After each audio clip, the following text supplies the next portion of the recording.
In this video, we'll talk about the must-have muscle-gaining supplements. Yes, you can definitely build muscles without taking supplements, but this will take a much longer period of time to achieve the same results as those who took the right supplements. So ask yourself, do you want to shave off months of unnecessary hard work and get results fast? If your answer is yes, then you should invest in supplements. Without further ado, let's get started.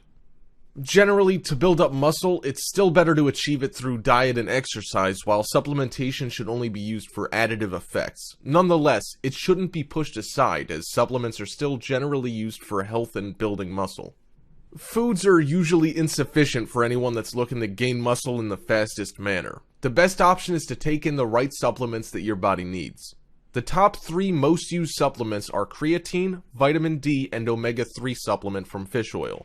You might wonder if omega-3 fatty acids from flax or chia seeds should be considered as well, but the fact is, flax and chia seeds don't provide sufficient supplement on their own. Flax and chia seeds are found in the form of alpha-linoleic acid, which has to be converted by the body into usable form, and the ratio conversion is rather poor.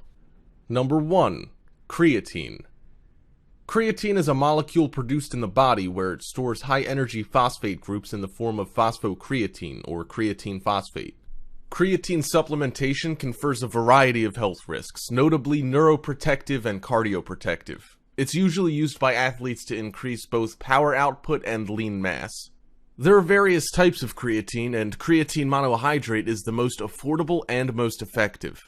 It dissolves in water more easily and is best to be taken 5 grams a day daily while consuming it like any other vitamin. Higher doses up to 10 grams a day may be prudent for those with a high amount of muscle mass and high activity levels.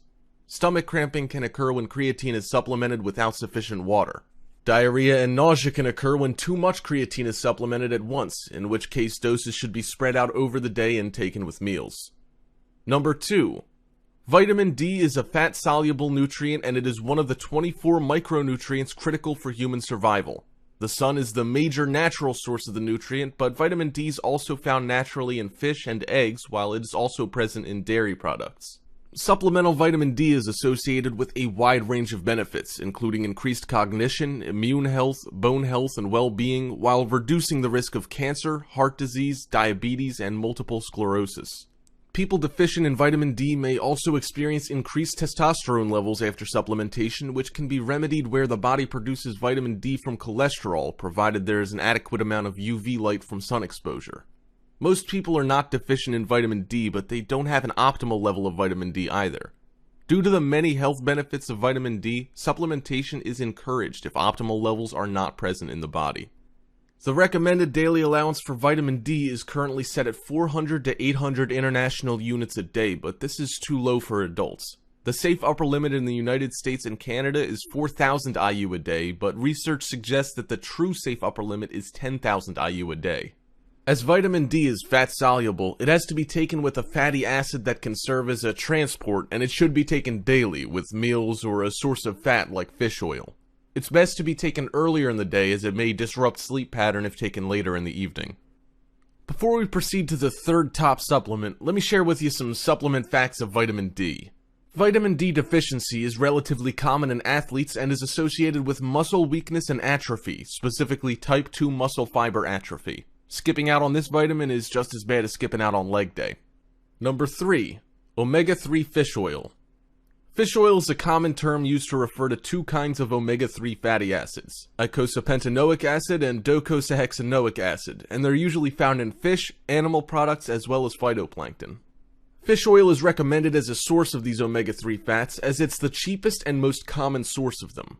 Fish oil provides a variety of benefits when supplemented, particularly when the ratio of omega-3 and omega-6 fatty acids in the body is almost equal, or 1-to-1. Did you know that the average diet, red meat, eggs, and so forth, is high in omega-6 fatty acids, which is why fish oil is recommended to balance the ratio? A ratio of roughly 1-to-1 is associated with healthier blood vessels, a lower lipid count, and a reduced risk for plaque buildup. Moreover, fish oil can decrease the risk of diabetes and several forms of cancer, including breast cancer.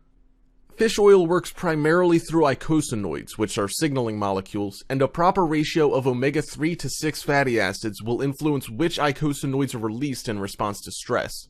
It should be noted that fish oil can also reduce triglycerides in people with high triglyceride levels. However, it can also increase cholesterol, so care should be taken before supplementing fish oil for this purpose.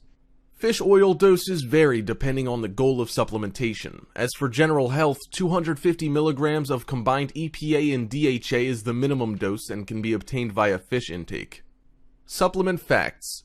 Fish oil can reduce blood clotting and should be supplemented with caution if blood-thinning medications, aspirin, warfarin, or clopidogrel are already present in the body.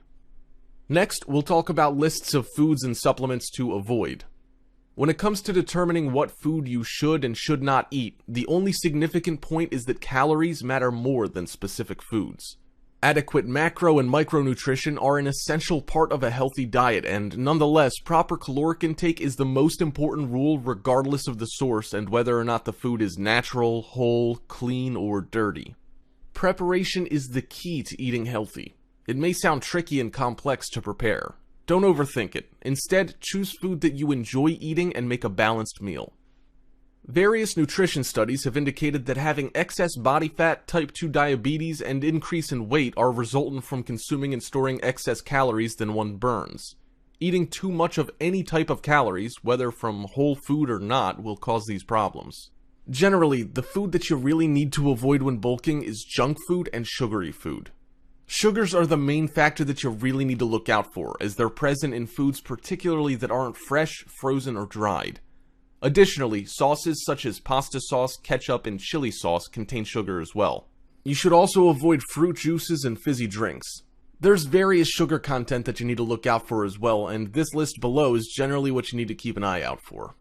Muscle development supplements, including testosterone booster and protein supplements, are compounds that act to enhance muscle protein synthesis or otherwise enhance muscle mass. There are various supplements that would improve muscle growth, but only a handful of them are actually scientifically proven to work if consumed in the recommended method. Supplements that do not offer any muscle growth are considered placebo pills and powders, which is merely an implication to your mind that it affects your body.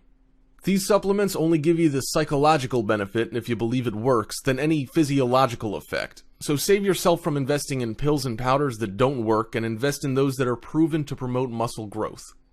Taking testosterone boosters is a choice. However, it's always a good idea to cycle testosterone boosters, as they do have side effects that could be detrimental to your health if taken excessively, and it could lead to undesirable side effects that are associated with prolonged use.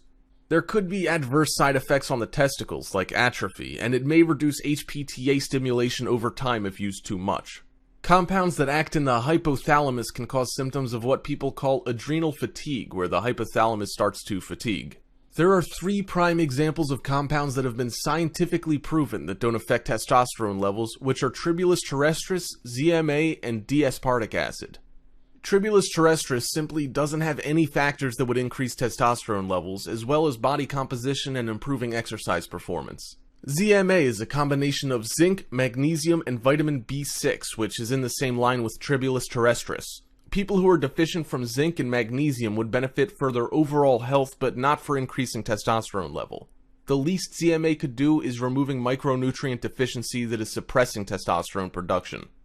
D-aspartic acid could increase testosterone levels, but the effects are short-lived and temporary. To put it in one word, it's unreliable.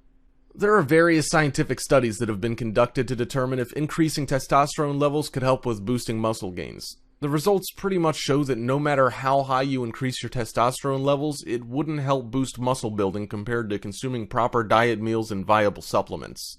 Consumed for the purpose of increasing dietary protein when food is not taken, it's typically seen as a food product or a meal replacement. Protein powders come from various sources such as milk, beef, rice, peas, or hemp. Typically used in conjunction with a proper diet to increase dietary protein intake, some specific types of protein are made for certain scenarios, such as casein protein for a slow-release protein and whey protein for a faster release. Unfortunately, protein supplements don't directly help you accelerate muscle gain, but consuming enough protein could work. Compared to consuming protein from food, protein supplements are convenient for easy snacking, and most of the protein supplements are low in carbs as well as fat, which is good for a proper meal plan. Moreover, they're affordable in terms of price per gram of protein.